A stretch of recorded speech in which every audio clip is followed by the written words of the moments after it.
네, 그럼 지난 시간에 이어서 환경보건법에 따른 유해인자의 범위 및 종류 수업을 다시 시작하겠습니다. 이제 앞서서 환경오염물질과 유해화학물질이 각각의 법에서 규정되고 있는 것을 살펴봤습니다. 다시 이런 식으로 구분을 해볼 수가 있겠습니다. 먼저 이제 유해인자로 보시면 앞에서 말씀드렸듯이 환경오염과 유해화학물질로 나눠볼 수 있고, 이제 환경오염에 해당되는 것은 사실 여기에 있는 유해화학물질이 환경오염을 시키는 것이기 때문에 겹쳐질 수밖에 없죠. 그리고 저희는 그래서 둘 다 대상으로 할 수밖에 없습니다. 그렇기는 하지만 좀 더 구분을 해보시면 이제 대기오염도 들어갈 수 있고, 수질오염, 토양오염, 해양오염, 그리고 이건 물질에 대한 것인데, 이제 어떤 인자별로 보시면 방사능 오염, 소음, 진동, 악취, 그리고 이 부분은 이제 최근에 인식되고 있는 부분들로 일조방해나 빛공해 이런 것들이 모두 광범위하게 환경오염으로 다뤄질 수 있습니다. 소음, 진동, 악취, 이 방사능부터 시작해서 이 부분은 이제 유해화학 물질과는 좀 떨어진 부분이죠. 유해화학 물질이 아니지만 환경오염을 일으키는 것이고, 나머지는 이제 유해화학 물질로 오염되는 것을 주로 저희가 본다고 생각하시면 되겠습니다.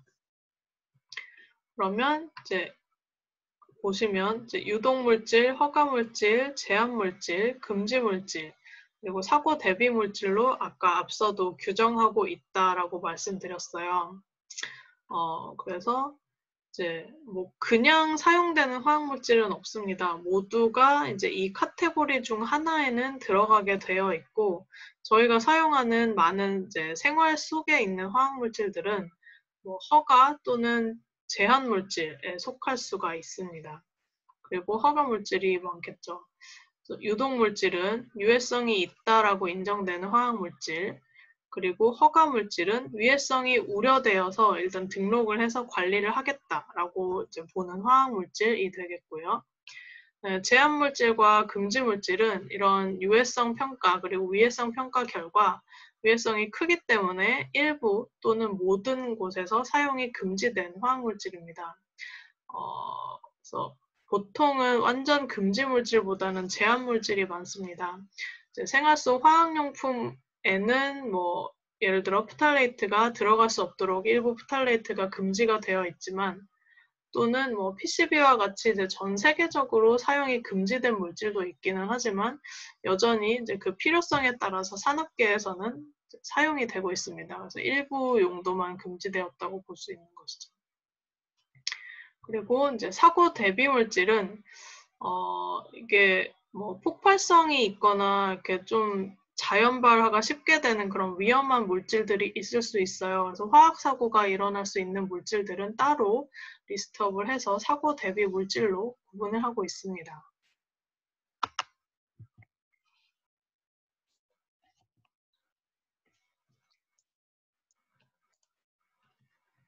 네, 잠시만요. 네, 그리고 다시 이제 환경 유해인자를 특성에 따라서 구분을 해보겠습니다. 앞서서는 환경오염에 해당하는 것이냐, 그다음에 유해화학 물질 자체에만 해당하는 것이냐라고 구분을 했다면, 환경오염을 일으키는 것 중에서도 물리적, 화학적, 생물학적 인자가 있을 수 있고 유해화학 물질도 마찬가지입니다. 먼저 물리적 인자를 보시겠습니다. 물리적 인자에 보통 들어가는 것은 이렇게 소음, 진동, 그리고 온도와 압력, 방사선, 빛이 될 수 있습니다. 제가 아까 환경오염을 일으키는 인자이되 유해화학 물질은 아니다라고 말씀드린 부분들이죠. 그래서 한 번씩 읽어보시면 이것이 이제 물리적 인자이고 환경오염을 일으킬 수 있는 또는 건강 영향을 줄 수 있는 이제 인자들이다라는 걸 아실 수 있을 거고요. 그리고 두 번째는 이제 화학적 인자입니다. 저희가 주로 다루게 되는 인자인데, 여기에는 또다시 구분을 해보면 뭐 입자상인지 아니면 가스상 오염물질인지, 이게 이제 그 특성 아니면 물질의 성분을 가지고 나눠보면 휘발성 유기화합물인지 뭐 농약인지 중금속인지 이런 등등의 물질들이 모두 화학적 인자에 속하겠습니다. 그리고 세 번째는 이제 생물학적 인자입니다.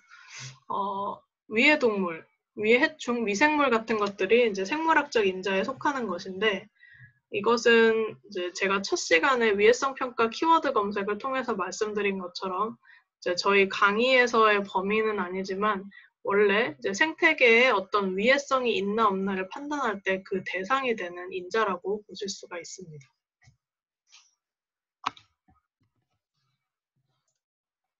네, 그러면 이제 아까 물리, 화학, 생물학적 인자 중에서 이제 저희가 보아야 할 것은 이제 화학적 인자이죠. 그래서 이 화학적 인자에 대해서 좀 더 살펴보도록 하겠습니다.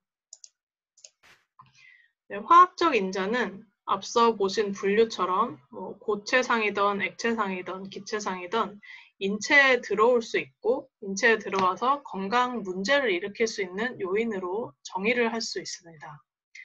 다시 몇 가지 특성에 따라서 분류를 해볼 수가 있는데요. 화학적 인자가 다루는 리스트가 동일하다 하더라도 생리적 작용에 의해서는 이렇게 분류해 볼 수 있고 아니면 유기용제인지 입자상 물질인지에 따라서는 또 이렇게 분류해 볼 수 있고 이렇게 분류를 좀 해본다는 차원에서 좀 반복될 수 있지만 보시면 좋을 것 같습니다. 첫 번째, 이제 몸속에 들어왔을 때 어떤 반응을 일으켜서 흡수되거나 독성을 일으킬 수 있는가에 대한 분류입니다. 첫 번째, 자극제입니다. 이제 주로는 피부 아니면 눈에 대한 것인데요. 경피 노출이 되었을 때 어떤 자극성을 보이는 물질로 볼 수가 있습니다. 그리고 사실 이제 경피를 주로 많이 생각을 하긴 하지만 흡입을 통해서도 호흡기계 자극성 물질도 독성을 일으킬 수 있는 자극제로 분류할 수 있습니다.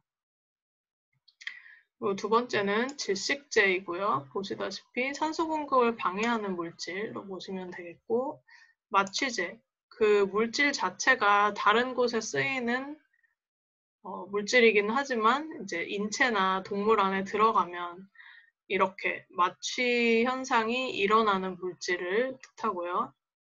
그리고 뭐 전신독 물질이라고도 분류를 할 수 있습니다. 혈액에 들어가서 몸을 서큘레이션 하면서 전신 장기에 중독을 나타내는 물질도 있습니다. 나중에 보시면 이제 뭐 전식이라고 오타가 있네요. 전신인데 전신독보다는 보통 화학물질은 이제 중요하게 독성을 일으키는 표적 장기가 정해져 있어서 그 표적 장기를 대상으로 주로 독성 실험을 많이 하고 그걸 중심으로 또 이제 독성 값을 평가를 하고 연구를 하는데요. 그렇지 않고 그냥 장기에는 특별한 뭐 손상이나 이렇게 특별하게 일으키지 않다가 그냥 몸에 노출되었을 때 이제 중독 또는 이제 치사 영향이 있는 경우 이런 것들을 이제 따로 분리하고 있습니다. 그리고 두 번째는 이제 유기용제 및 입자상 물질이 있을 수 있습니다. 이렇게 분리를 해보면 일단 유기용제는 그 자체가 다른 물질을 녹이는 용해의 성질을 가진 물질을 뜻합니다. 그리고 입자상 물질은 이제 이것도 사실 그 크기에 따라서 많이 다를 수 있어요. 최근에 그 코로나 때문에 이 코로나가 뭐 에어로졸 상태이면 뭐 오래 남고 공기 중 전파가 가능하고 그 외에는 뭐 비말 전파이고 이런 이야기를 뉴스에서 많이 들을 수가 있습니다. 여기서도 거의 이 순서대로 점점 크기가 커진다 분리를 해볼 수가 있는데 에어로졸은 대략 뭐 에어로졸과 분진을 제가 다시 분리를 해보면 이제 저희가 주로 미세먼지라고 이야기하는 PM10이 10 마이크로미터인데 이 에어로졸은 보통은 이제 1 마이크로미터 이하를 이제 에어로졸이라고 말을 합니다. 그래서 에어로졸 상태로 사실 코로나가 전파되는 환경은 쉽게 일어나지 않는 환경이기는 합니다. 이제 그럴 경우에 공기 중 감염이 가능하다 이런 것으로 알고 계시면 되겠고요. 그보다는 이제 저희가 좀 더 잘 노출될 수 있는 일반적인 환경에서도 노출될 수 있는 것이 이제 이 분진 이후의 물질들이죠. 분진, particulate, 입자가 있는 것을 뜻하고요. 증기, 뭐 이것도 아시겠고, 흉도 아시겠고, 이제 미스트와 안개처럼 이렇게 좀 이렇게 퍼지는 것도 있을 수 있습니다. 그리고 연기나 스모그, 먼지, 뭐 섬유 형태, 파이버 형태로 이제 노출되는 물질이 있을 수도 있고요. 숯과 같은 어쨌든 이렇게 다 입자 형태가 있고 고체 상태인 미세한 물질들을 뜻합니다.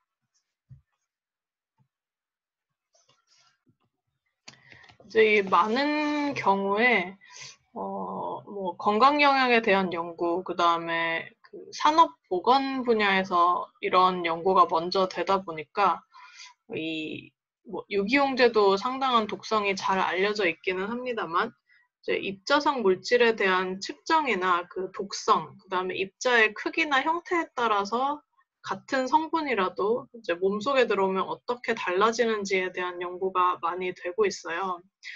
그래서 이제 보실 때 뭐 아까 코로나처럼 에어로졸이냐 아니냐가 중요한 것처럼 다양한 화학 물질들이 이제 어떤 형태인가가 좀 중요할 수가 있습니다. 그래서 이 분진도 이제 몸속에 아주 미세하게 들어와서 호흡기계 영향을 크게 일으키기 때문에 좀 연구가 많이 된 부분이고, 그래서 particulate, 이 분진 입자 자체도 좀 이렇게 나눠봐서 구분을 하고 있습니다.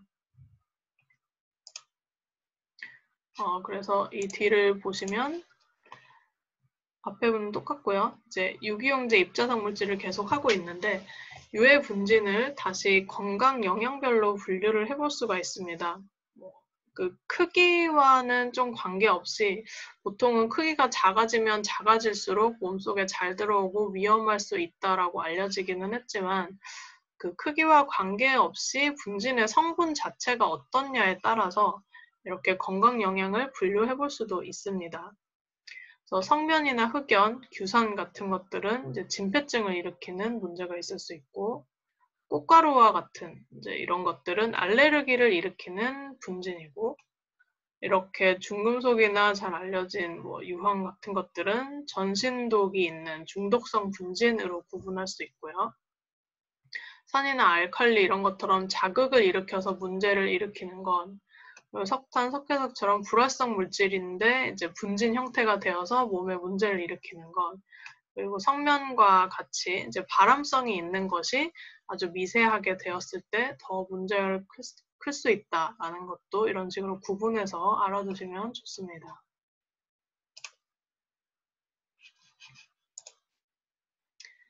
네, 그리고 이제 첫 번째, 두 번째, 세 번째로 화학적 인자를 다시 이제 중금속류를 좀 더 강조해서 구분해 볼 수가 있습니다. 앞에 뭐 유기용제 입자상 물질 중에서도 입자상 물질도 이런 게 포함이 될 수는 있지만, 역시 이제 오랫동안 사용이 되어 왔고 연구도 많이 되었지만 아직도 이제 뭐 여러 가지 환경이나 생체 내에서 잔류하고 있기 때문에 중금속은 중요하게 다뤄야 할 물질입니다. 그래서 크게는 납순, 카드뮴, 크롬, 비소 이런 것들이 좀 중요하게 다뤄지는 중금속이라고 보실 수 있고요. 각각의 발생원, 그리고 더 중요하게는 납에 노출이 되면 어떤 건강 영향이 있는지, 수은, 카드뮴에 노출되면 또 어떤 문제가 있는지, 이제 크롬, 비소도 각각 어떤 독성이 있는지 이런 것들도 한 번씩 읽어보시면 좋겠습니다. 실제로는 뭐 납에 대해서 위해성 평가를 할 필요가 생겼다라고 하면 사실 좀 더 자세히 어디서 생기고 또 대상이 뭐 어린이로 정해졌다라고 하면 다시 또 어린이가 납에 노출되는 경로가 대체 무엇일까? 사실 뭐 재련소나 축전지 이런 것은 아닐 거 아니에요. 그래서 페인트 아니면 실제 사용하는 학용품 같은 것이 가능할 수 있겠다. 뭐 이런 것들을 찾고, 그 다음에 얼마나 노출되면 소화기 장애가 나타나고, 또 몇 밀리그램을 먹으면 뭐 신경장애가 일어날 수 있고, 이런 것들에 대한 좀 정량적인 정보를 이제 다시 구해야 됩니다. 하지만 유해성 확인 그 단계에서는 나비다라고 하면 이런 발생원이 있고 전반적으로, 그다음에 건강 영향은 어떤 게 중요하고, 이런 것에 대한 정보는 일반적으로 이렇게 찾아서 알고 계시는 것이 필요합니다. 네, 그러면 본격적으로 유해성 평가 단계에서 이제 앞서 보여드린 정보 같은 것들을 활용해서 어떤 것들을 해야 하는지를 이제 알려드리겠습니다. 유해성 평가 단계에서는 반드시 제가 이때까지 보여드린 내용이지만 화학물질의 특성, 그 다음에 이 화학물질이 어떻게 노출되는지에 대한 특징에 대한 정보를 모두 수집을 해야 됩니다. 앞서 말씀드린 것처럼 화학물질은 어떤 환경에 처했느냐에 따라서 똑같이 배출된다 하더라도 이제 그 배출 양상이라던가 아니면 독성이 달라질 수 있기 때문에 화학물질의 거동 그리고 노출 정도에 영향을 주는 여러 가지 물리적 환경적 특성과 함께 그 자체가 지니고 있는 이제 물리화학적 성상 같은 것들을 반드시 파악을 해야 됩니다. 제가 처음 말씀드린 것처럼 우리나라에도 지금 화학물질에 대한 정보 등록 작업, 데이터베이스화 작업을 하고 있다고 말씀을 드렸어요. 유럽이나 일본 등에서는 이미 많은 부분 데이터베이스화가 되어 있고 화학물질들을 등록해서 이제 제공을 하고 있습니다. 그래서 우리나라도 기업들에서 주로 이제 활용을 할 수 있도록 규제 목적으로 작성을 하고 있는데, 이런 것들을 이제 유해성 평가 단계에서 하게 됩니다.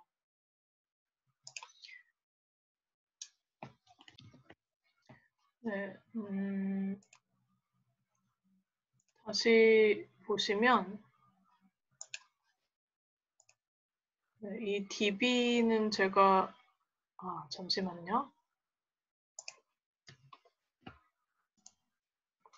네, 제가 그 엑셀 파일을 찾느라고 잠시 시간이 걸렸는데 이제 이 파일을 보여드리려고 했어요. 저희가 그 아까 구축하고 있다고 하는 그 화학물질의 데이터베이스가 대략 어떤 내용을 담고 있는지 이제 보실 수가 있습니다.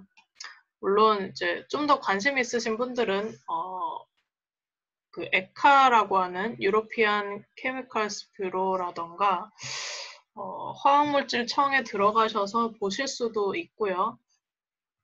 네, 네. 뭐 이런 식으로 구축을 하고 있습니다. 화학물질이 주어지면 이제 카스 넘버나 이런 화학식 구조식 같은 기본적인 정보를 입력할 수 있겠죠. 그리고 이런 식으로 좀 이렇게 요약된 자료를 보실 수가 있는데요. 여기 보시면 이렇게 뭐 물질의 상태라던가 끓는 점, 증기압, 뭐 물 용해도, 로그 KO2 이런 값들을 이제 등록을 하게 됩니다. 이런 것들이 다 앞서 말씀드렸듯이 이제 이런 걸 판단하는 데 필요해서 그렇다라는 것이고요. 좀 더 뒤로 가보시면 이제 물리화학적 특성 자료 여기 보이시나요? 그리고 인체 유해성 자료, 그리고 이제 환경 유해성 자료를 모두 각각 입력하게 되어 있습니다.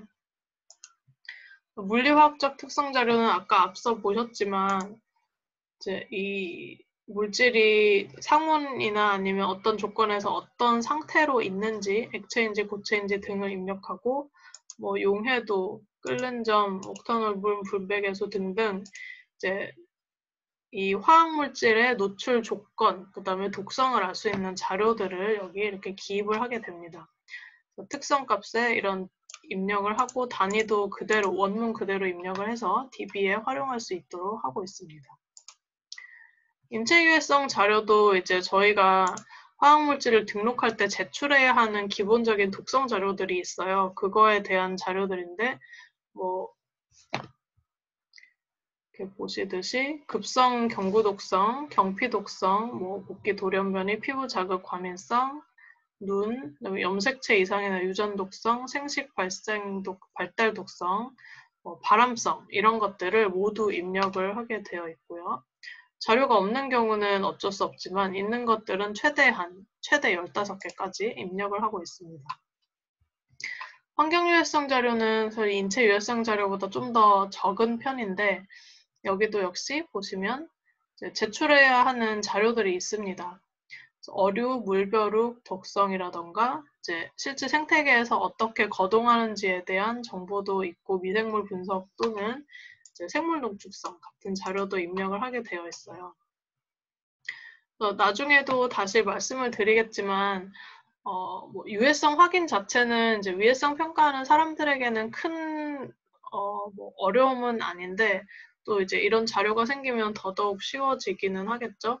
네, 나중에 이런 독성 자료를 서치하고 이제 뭐 이렇게 좀 이해하고 그다음에 화학 물질에 대한 이해도가 높아지면 이제 이런 일들을 하는 그 능력이 좀 더 많이 향상이 되고 사실 이게 그 환경 분야에서도 최근에 계속해서 요구되고 있는 기능들이기는 해요. 그래서 환경위해관리 귀사 같은 것도 생길 수 있었던 것이고, 그래서 이 강의를 통해서 이런 자료들에 대한 검색 능력이나 정리 능력, 그리고 좀 이해 능력 같은 것들을 많이 키우셔서 나중에 좀 이렇게 대학 졸업하고 이제 사회로 나가셨을 때 이 분야에서 일을 하시게 된다면 조금이라도 도움이 되기를 바라는 차원에서 이런 자료들도 좀 보여드리고 많이 하려고 합니다.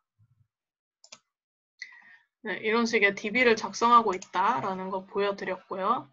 그리고 또 이제 유해성 평가 단계에서는 이거는 말 그대로 화학물질 자체의 특성이고 저희는 이제 위해성 평가를 해야 하기 때문에 조금 더 알아야 할 정보들이 많습니다.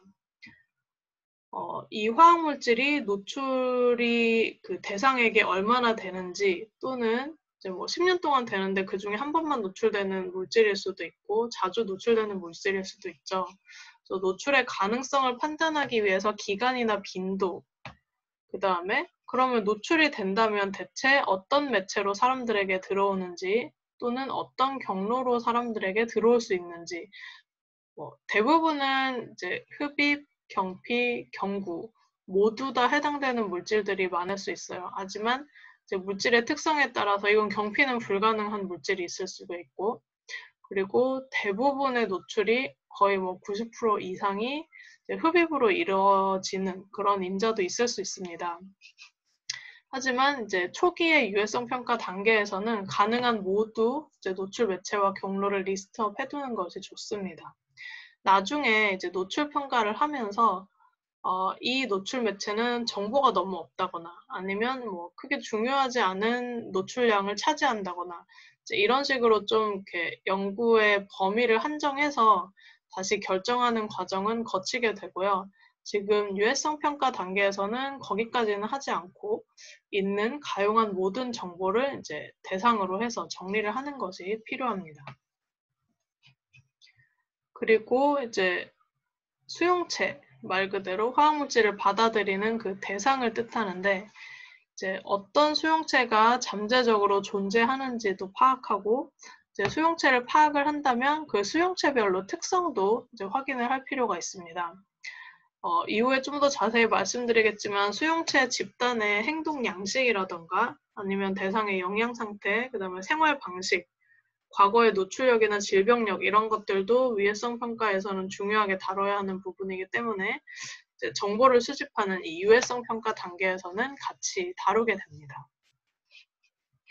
그리고 유해성 평가 단계가 사실 그냥 지나치기 쉽기는 하지만 실제로 최근에는 여러 수용체, 특히 똑같이 노출된다 하더라도 영향을 더 많이 받는 민감한 수용체에 대해서 이제 위해성 평가를 할 가능성이 높아지고 있어서 같은 노출에 대한 수용체의 다른 반응에 대해서도 이 유해성 평가 단계에서는 반드시 이제 가지고 있어야 됩니다. 그래야만 이제 이후에 위해성 평가를 할 때 독성 자료를 수집하는데 이 물질은 급성 말고 이제 만성 노출이 급성과는 좀 다른 양상을 보이더라 해서 만성 자료를 좀 많이 생산할 필요가 있다. 이런 거에 포커스를 맞출 수도 있고요. 아니면 이물질은 이제 급성이 훨씬 더 만성 노출보다 길게 노출되는 것보다 짧게 고농도로 노출되는 게 훨씬 더 건강 피해가 크더라라는 정보가 유해성 평가에서 좀 확인이 되면 이제 그걸 위주로 판단을 할 수도 있고요. 아니면 물질 자체가 만성으로는 길게는 노출되지 않고 급성으로 짧게 단기간 노출만 되더라라고 하면 이제 노출 평가에서도 그걸 고려할 필요가 있기 때문입니다. 그리고 이제 다중 노출 같은 것도 고려를 할 필요가 있습니다. 이 부분은 아직 정보가 많이 쌓이지 않아서 위해성 평가를 어떻게 잘 할 수 있는지에 대한 어떤 컨센서스는 없는 상황이기는 한데요. 어쨌든 화학물질 하나에만 사람들이 노출되고 있지 않기 때문에 이제 여러 가지 물질들에 동시에 노출되는 다중 노출 상황도 고려를 해서 이제 유해성 평가 단계에서 이 물질은 특히 어떤 물질과 동시에 노출될 수 있더라 라는 것들을 수집을 해두면 좋습니다. 그래야 나중에 노출 평가와 용량 반응 평가를 할 때 그에 대한 고려를 할 수가 있습니다. 이 단계에서 이런 것들을 누락시켜 버려서 정보가 없다라고 해버리면 이후에 독성, 그다음에 노출 평가를 할 때 그 부분을 빠뜨려서 이제 그에 해당하는 위해성은 아예 계산을 할 수 없는 결과가 생기기 때문에 좀 최대한 많은 정보를 이렇게 정리를 해서 가지고 있는 것이 중요합니다. 네, 그 중에서도 이제 건강 영향과 관련된 정보도 수집을 하게 되는데, 다른 거보다는 이제 화학물질 자체의 특성은 아까 말씀드렸듯이 뭐 온도, 뭐 습도 아니면은 이제 증기압, 이렇게 물질 자체가 가지고 있는 특성에 좀 영향을 많이 받는다고 친다면, 좀 사회 경제적 아니면 생물학적으로 저희가 판단해봐야 할 것이 건강 영향에 미치는 요인 평가입니다. 그래서 내가 말씀드렸듯이 물질 자체가 물론 아주 일반적인 상황에서 이제 생물체에게 미치는 영향이 당연히 있을 수 있겠죠. 하지만 건강 영향이라는 것은 이제 아주 독립된 개체가 독립된 환경에서 살면서만 일어나는 현상이 아니기 때문에 관련된 기타 요인을 반드시 함께 살펴볼 필요가 있습니다. 해서 이제 유해성 평가 단계에서 이런 정보들을 좀 알고 정보를 수집하셨으면 해서 이제 좀 이제부터 강조를 해서 말씀드리려고 합니다. 우선은 건강 영향에 미치는 요인 중에 중요한 것은 아무래도 이제 건강이니까 생물학적인 요인이겠죠. 특히 이 생물학적 요인이라고 하면 좀 중요한 것이 이 표적장기입니다. 어떤 화학물질이 몸에 들어왔을 때 전신독을 일으키는 경우가 아니라면 이제 간에 중요한 독성을 가지고 있는지 아니면 간은 잘 거쳐왔는데 신장에 좀 특이적으로 독성을 많이 일으키는지 이런 것들이 물질별로 좀 정해질 수가 있어요. 또 어떤 경우는 뇌로 가서 신경 독성을 더 잘 일으킬 수 있는 물질들도 있습니다. 똑같이 뇌에 전달된다 하더라도 뇌의 독성을 일으키지 않는다면 그 물질은 뇌가 표적장기는 아닌 거죠. 그래서 어떤 화학물질이 좀 장기, 우리 몸속의 기관, 특이적으로 독성을 일으키는 것을 이제 표적장기라고 하고 생물학적 요인으로 좀 중요하게 알아야 할 정보입니다. 뭐 저항성이나 인구 특이적 요인은 아무래도 이제 똑같은 물질에 노출됐다 하더라도 저항성이 높은 면역력처럼 생각하실 수가 있겠는데 저항성이 높다면 이제 독성도 낮아질 것이니까 이에 대한 정보도 알 필요가 있고요.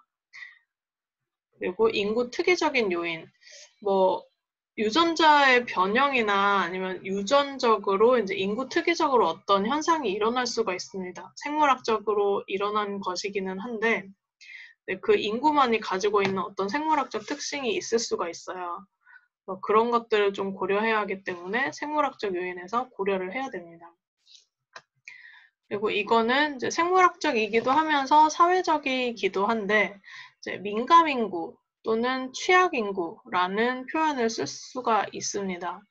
혹시 이제 똑같은 화학물질에 똑같은 양이 노출된다 하더라도 건강 영향을 좀 더 많이, 건강 피해를 많이 받을 수 있는 인구를 민감하다, sensitive한 population이다 라고 이제 보통 정의를 하고 있습니다.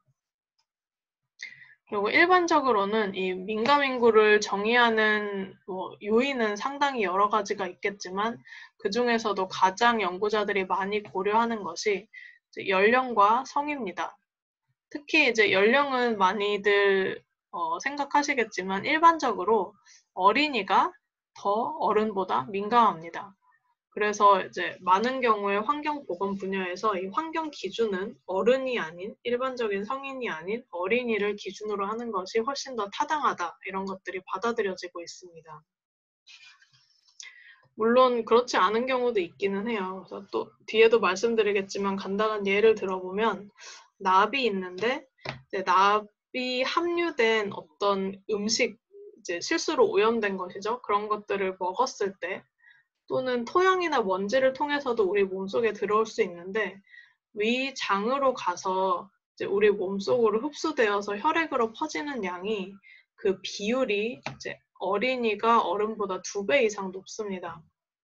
그래서 어른들은 위장을 거쳐서 마지막으로 이제 납이 약 90% 이상 배출이 돼요. 사실 몸속에 많이 들어오진 않는데 아기들의 경우에는 현재 실험 결과에 비추어 보면 아무래도 이제 흡수율도 높고 기관이 미성숙한 상태이기 때문에 40%, 50% 정도가 몸속에 흡수된다라는 연구 결과들이 좀 있습니다. 그래서 이제 건강 영향에 미치는 영향도 당연히 똑같이 100을 먹었는데 아기에게는 50이 가는 거고 어른에게는 10이 가는 거니까 다르겠죠. 해서 이제 어린이가 더 민감하다라고 볼 수 있고요.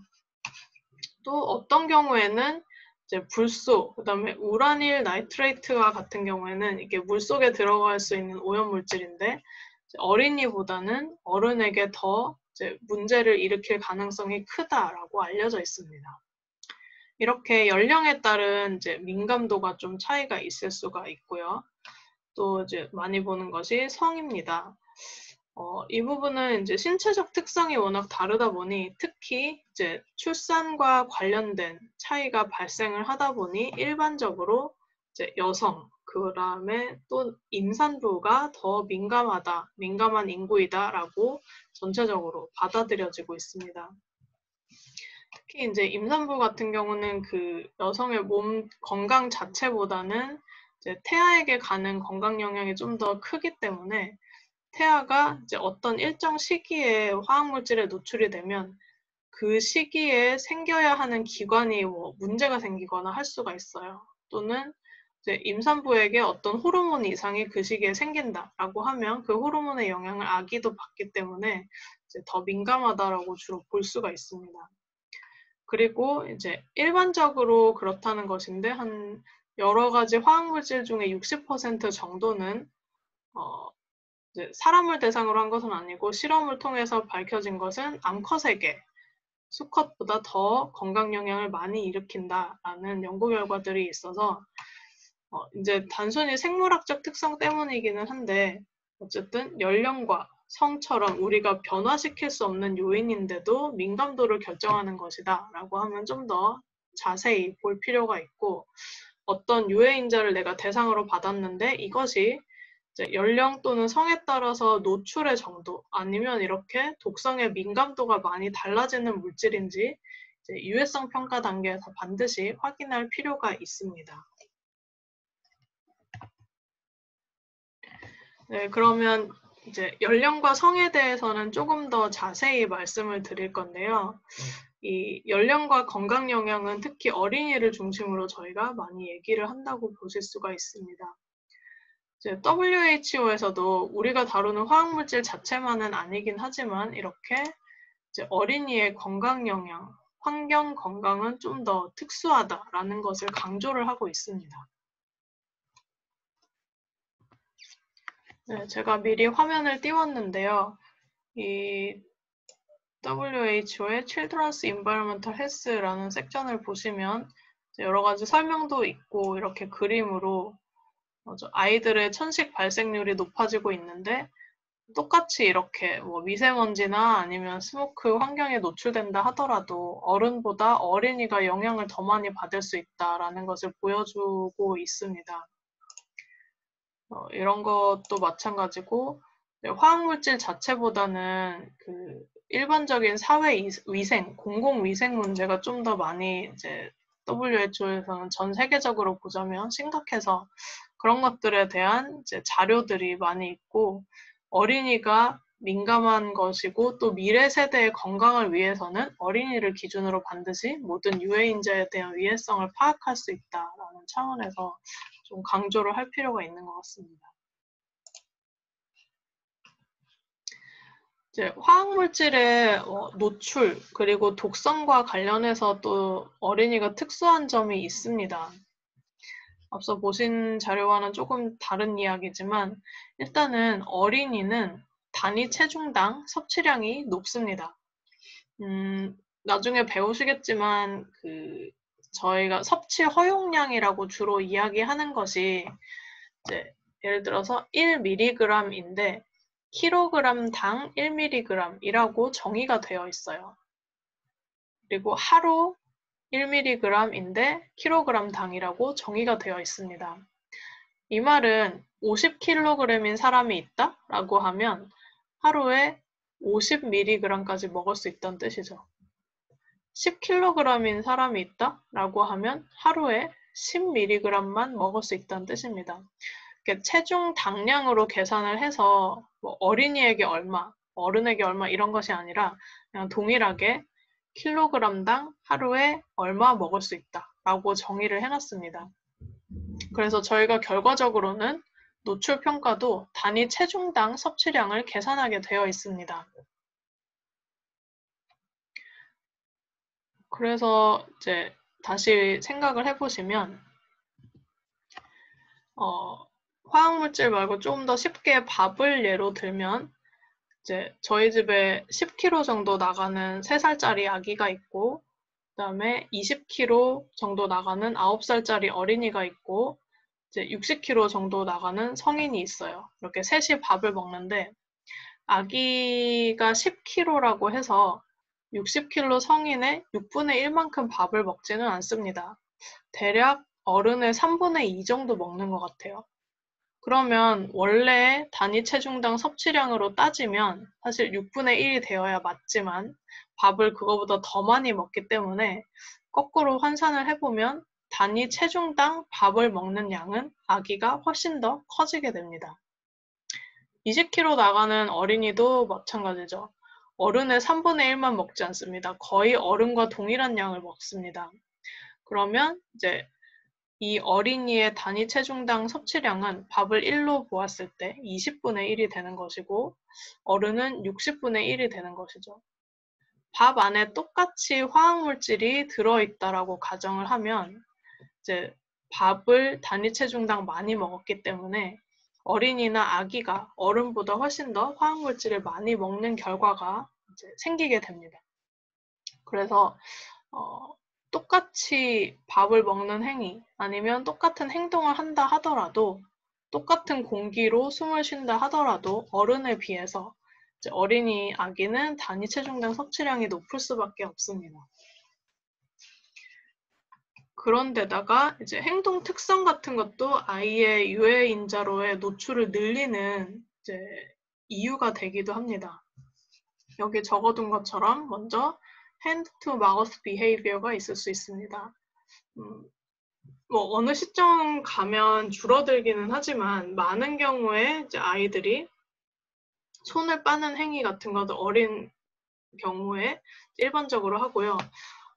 돌쯤이 지나면 점점 없어지기는 하지만 어떤 경우에는 이제 뭐 학교에 갈 때까지도 손가락을 습관적으로 빠는 행위를 지속할 수가 있죠. 어른에게서는 정말 거의 찾아볼 수 없는 행동이지만 아이들에게는 흔히 나타납니다. 그런데 이제 많은 경우에 화학 물질들이, 오염 물질들이 먼지, 그다음에 손을 통해서 우리 입속으로 들어와서 몸에 노출되는 것이 크기 때문에 이제 손을 입으로 가져가는 행위는 코로나가 사실 손에 이렇게 접촉해서 몸속으로 들어오는 것처럼 위험한 행동입니다. 이걸 못하게 할 수는 없죠, 아기들에게.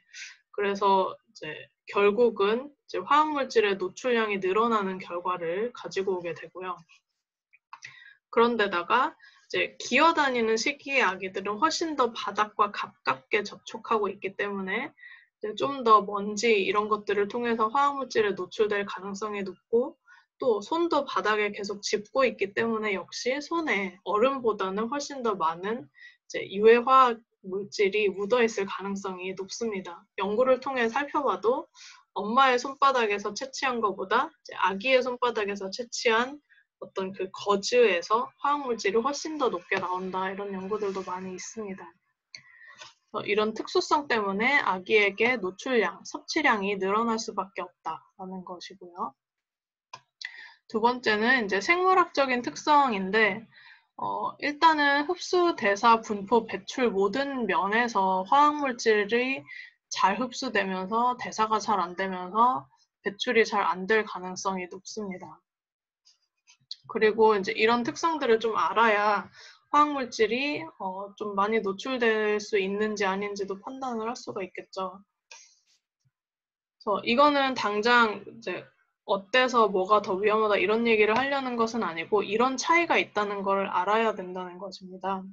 이제 태아의 위의 pH는 4에서 8이고 이제 100일쯤 되면 2로 바뀝니다. 그리고 혈액도 그렇고 성인보다 이제 pH가 낮습니다. 그리고 이 위도 보시면 4에서 8에서 2로 바뀌는 건 엄청나게 급격한 변화죠. 이제 화학물질이 이 수준의 pH 그 환경이랑 이 수준의 pH 환경에서 거동하는 게 달라지기 때문에, 또는 이제 대사가 되거나 독성을 일으키는 그게 달라질 수 있기 때문에 이제 이런 점도 파악을 하고 있어야 유해성 확인이 가능합니다.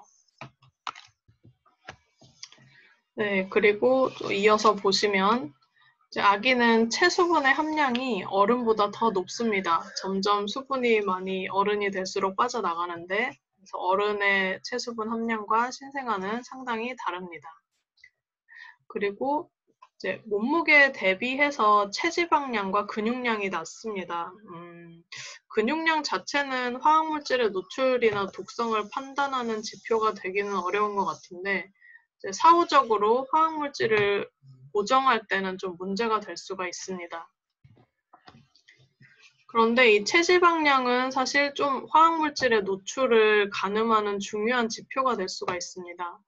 이제 모든 화학물질이 다 그런 것은 아니고, 좀 더 친지질성을 가진, 그러니까 지방 조직에 훨씬 더 잘 녹는 특성을 가진 화학물질들이 특히 그런데요. 체지방량이 몸무게 대비해서 많으면 화학물질이 몸속에 좀 더 많이 녹아 있을 수가 있습니다. 또 한편 이제 체지방량이 많으면 이 똑같은 체중이라고 했을 때 훨씬 더 이제 지방이 머금고 있는 화학물질이 많기 때문에 표적 장기로 갈 가능성은 좀 줄어들 수도 있습니다. 뭐 일정 정도 어떤 활동을 통해서 혈액으로 배출된다라고 하면 이제 좀 그 분포가 달라질 수 있기는 하지만, 어쨌든 체지방량이 아기는 어른에 비해서 더 적을 수밖에 없겠죠. 근육량은 훨씬 적을 것이고 해서 이 분포를 결정짓는 요인인데, 이제 어른과 아이가 다르다라는 것이고요. 그다음에 대사 효소는 이제 우리 몸속에 화학물질이 들어오면 그것을 이제 방어하든 아니면 분해하든 여러 가지 대사 작용이 일어나는데, 그걸 돕는 다양한 효소들이 있을 수 있습니다.